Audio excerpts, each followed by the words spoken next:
So ESPN's official MMA rankings came out yesterday, and if your name is Tom Aspinall, they are going to put a smile on your face. As we know, he's the interim heavyweight champion of the world. Destroyed Sergei Pavlovich with relative ease. In fact, he made it look very easy. 69 seconds, got the job done, knocked him out. Interim belt around his waist, unbelievable achievement. But the undisputed champion has a name, and that name is Johnny Bones Jones, the greatest of all time. So you would think that Jon Jones would be number one, but he's not. He's number two, and Tom is at number one. Now, Tom is very frustrated with this whole situation. He said to me last week in an interview, if you haven't seen it, check it out. He said Jon Jones should be stripped. I think Jon Jones should be stripped of the title, to be honest, because everyone else does when they get injured like that. Okay, and why is Stipe going to fight Jon Jones? He should fight me now. I'm the champion. Now, a lot of people feel different ways about that. I think most people are on the side of Tom Aspinall. Henry Cejudo said that Tom shouldn't even be celebrating being an interim champion, which is just ridiculous. But let's just talk about the rankings right now. First of all, the rankings on the official UFC rankings. ESPN MMA. ESPN are the broadcast partner of the UFC. And these rankings are comprised by some of their journalists. And the head chief honcho over there when it comes to the journalists is Brett Okamoto. So he did an article on this. And here is what Brett Okamoto had to say. He said, we might make Tom Aspinall fight again, okay, whilst Jones and Stipe figure it out, recover from injuries, come back and they have the fight. He said so. But in the meantime, Tom's probably going to defend that belt. And he did say, perhaps it will come as a surprise to see Aspinall's name appear over Jon Jones. But I don't understand why.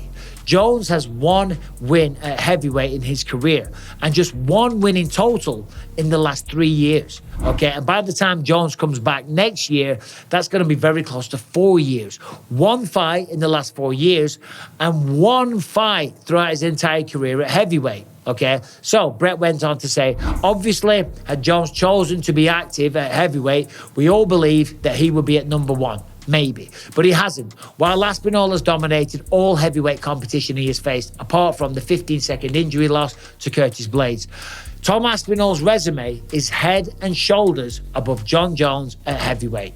And look, listen, when you look at it like that, when you break it down in plain English and you look at the facts, you can't argue with what Brett Okamoto said.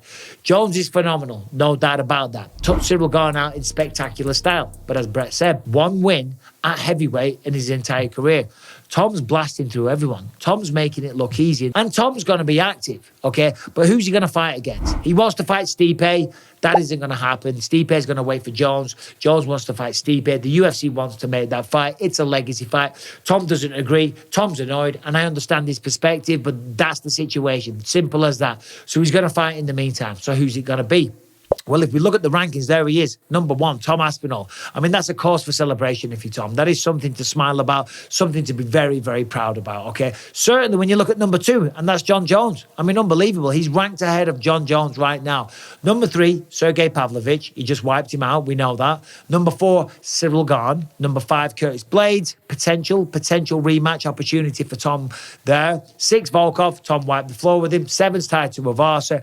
8, Jailton Almeida. Don't think he's in a position to fight for the belt yet. Number 9, Sergei Spivak. Tom's already wiped him out as well. And number 10, Ryan Bader. So that all leads us to the question of who will Tom fight next? Now, we don't know. He wants Stipe. As I said, that's not going to happen. The name that jumps off the page to me, the most highest ranked person, by the way, Ciryl Gane. 1 is Tom, 2 is Jones, 3 Sergei beat him. Number 4, Ciryl Gane. Now, if you saw last week, Tom was talking to me and he doesn't want this fight. Okay, Ciryl Gane's been calling him out, and he's very vocal, and he's very adamant that he's not going to fight Ciryl Gane.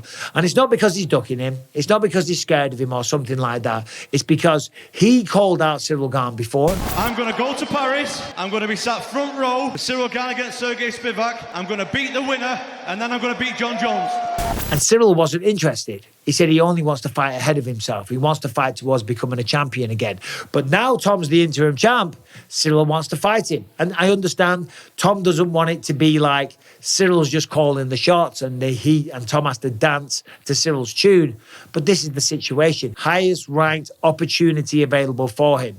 And I'll be honest, from a fan base point of view, from a stylistic point of view, that fight would be incredible. There's not many people who can move like Tom Aspinall at heavyweight. When you're 265 pounds, 6'5" or whatever he is, he floats like a butterfly, stings like a bee. He's the total package. He can do it all, and he moves like a welterweight. Well, so does Ciryl Gane. Ciryl Gane's phenomenal. Listen, we know he lost to Jon Jones very, very quick. But before that, I mean, some of the fights that he's had, the last fight that he had against Sergei Pavlovich in Paris, what a sensational performance that was. He is a beautiful striker. So one defeat, them two would match up really well. And as a fan, paying to watch to see that fight, that would be phenomenal. Now, we know Tom's got other skills. There's more than one way to skin a cat. But I think that should be the next fight to go down. So, what do you think? Tom Aspinall versus Ciryl Gane. There's a very good possibility that that's going to happen. But Jon Jones is now ranked number 2 at heavyweight. What do you think about that? What do you think? What do you make about that? Let me know in the comments. Now, let's switch gears. Saturday night, Paul Craig was back in the octagon. Went up against Brendan Allen. 2 very good middleweights, 2 very good fighters, both very skilled, both with very, very good grappling. Sadly for Paul Craig, he got finished in round 3 with a rear naked choke. And I hesitate to say this. He had a hard time really getting much going. He said that he would be happy to fight the entire 5 rounds off his back because that's how Paul Craig fights. He believes in his jiu-jitsu. But you can't be a one-trick pony.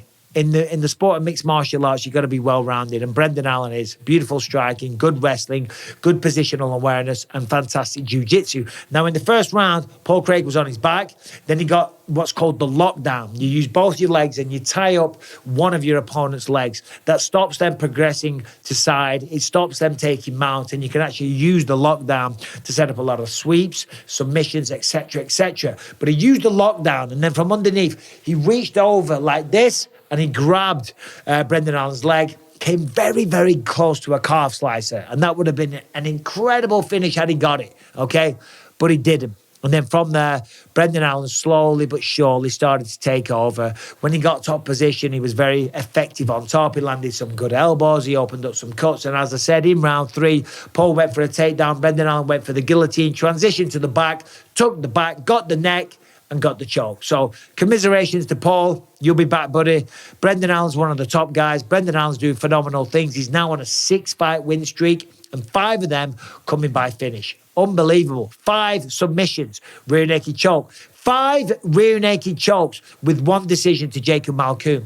Now, the only 2 losses that Brendan Allen's had in the UFC have come to Chris Curtis and Sean Strickland. Both came by way of stoppage in round 2, but both of those fights, Brendan Allen took on short notice. So Brendan Allen now is calling for a title eliminator. And I'll be honest, with Dricus du Plessis fighting Sean Strickland, with Israel Adesanya taking a break. If Brendan Allen can continue this form and get 1 more big win, we might see him get a title fight real quick. So let's just go through some of the other fights real quick while I've got you.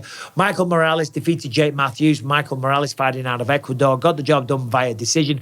Keep an eye on that name. Okay, Michael Morales, I mean, he looks like he's carved from stone. Beautiful striking. Jake Matthews is a hell of a fighter as well. Nice display of striking from both men, but Morales being bigger and longer, landing those beautiful uppercuts, controlling the range. Give Jake Matthews a hard time all night, to be honest. Before that, Chase Hooper choked out Jordan Levitt in round 1.